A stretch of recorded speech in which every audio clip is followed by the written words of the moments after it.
Okay everyone, welcome to my lair. Today we're going to be looking at, well, we looked at XLR cables.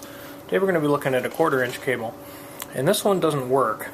It shows that it's shorted all over the place. The tip and the ring are shorted to each other. At first glance, I looked to see if anything was broken or shorted or whatever, and it looked okay, and then I looked at both ends and fiddled with one of them and broke the tip on the other one. But I found what's wrong with it, and what we're going to do is we're going to trim it back. This is a do-it-yourself homemade cable that somebody did. These are the type of connectors I use. I seriously don't think it was me, and if it was me, it had to be over 10 years ago. But apparently this cable worked at one point, and I'm kind of surprised it ever did. So what I'm going to do is I'm just going to snip the ends off here, and then let's take a look at what is wrong and what should be done. So let me slide our shield back, and then we'll trim a little bit of cable off here. This is the mistake. So if you're making XLR, or not XLR, if you're making 1/4 cables, and there was my first mistake. I cut way too deep into the insulation jacket, but hey, I lost what, a 1/4 inch, 1/2 inch. So let's gently try to trim that. This outside jacket is extra soft. It depends on what manufacturer of cable you're fiddling with as to how soft it's going to be. Okay, so there's our shield, our copper shield, which we're going to pull off and twist together just like we do on our XLR.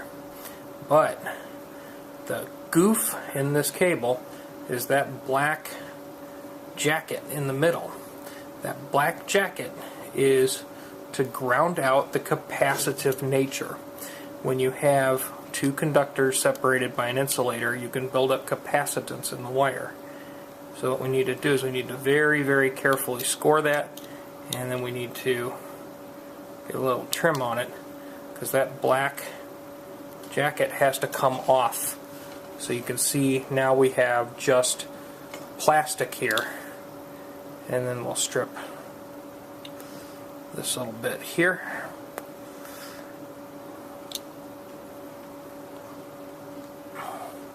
And then we'll solder this to our connector after we desolder the stuff from it.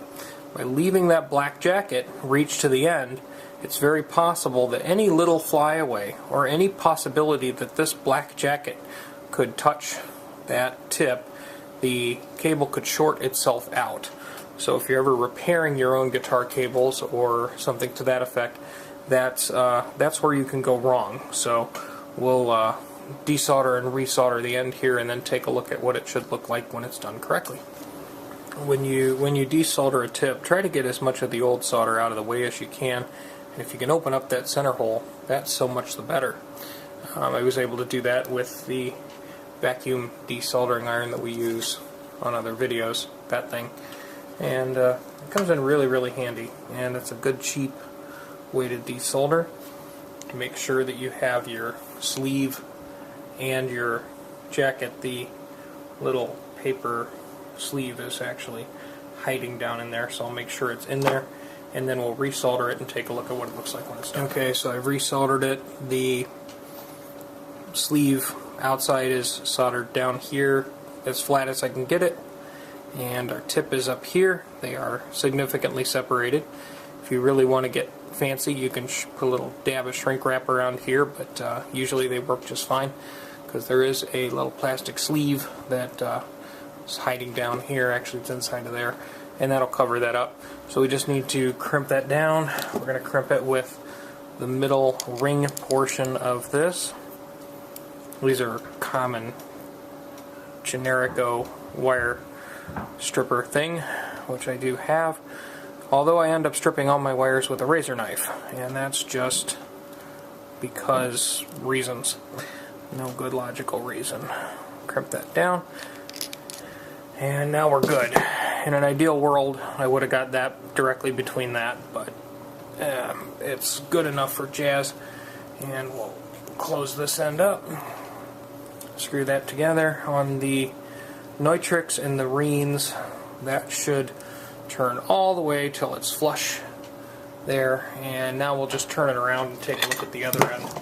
And we'll stop fixing all of this jazz on camera, because it gets boring after a little bit. Do a little fix. This one, again, same deal, except the tip's broken. But you can see the conductive rubber cover there was left on the connector, and all that would have to happen with this for this to shift a little bit, and if any of that black came in contact with that tip, she'd short out. So if you're making your own cables or fixing a cable, now you know what to avoid doing. Okay, so I've resoldered the cable in the same manner, and I've got the tester clipped on the tip, so we'll check the tip over here, and it beeps poorly because the meter needs new batteries. But the sleeve does not ring, so only the tip beeps, not the sleeve, so that's good. And now we'll go down to the sleeve and make sure the tip does not ring, but the sleeve rings. So this cable is officially repaired. Now, I have boxes and boxes and boxes of cables that come to me that are broken and slated to be trashed, and I fix as many of them as I can. The cables that cannot really be fixed, okay, and this is not, and take this for what it is.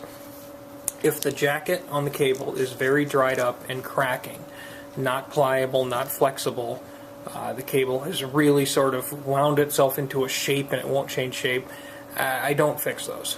And usually if you cut into them and the copper in there is just really, really, really green, I don't fix those. In this case, that was not the case at all. So the other thing too is sometimes you'll get somebody who steps on a unit and busts the connector. These connectors can be replaced. These type of nitric connectors are very good connectors. They're, I think, $1.25 or so. So you can pick up a handful of them, have them in the bin. These are a good basic connector. There are some other less expensive connectors, but the nitric, or now they sell them under Reen, R-E-A-N, they're a good basic connector.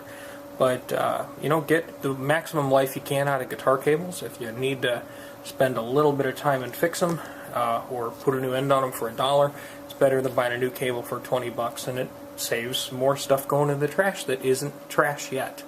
So, there you go. That's all I have to say about that. Hope that helps, but when you are stripping this, make sure you remove that conductive jacket. You're going to find it on almost all the new wires. Some of the older wires would have used like a cardboard or something like that. But watch for that black jacket that surrounds the inner tip, or the center conductor. Center conductor, usually I've seen them in clear plastic. I have seen a few that are white. But that clear plastic is surrounded by that black jacket, and that black jacket needs to be trimmed back. It doesn't need completely removed, but it definitely can't touch the tip. Thanks for watching. Hopefully you learned something. Somebody go learn to fix your own cables. Quit throwing these away. Grr.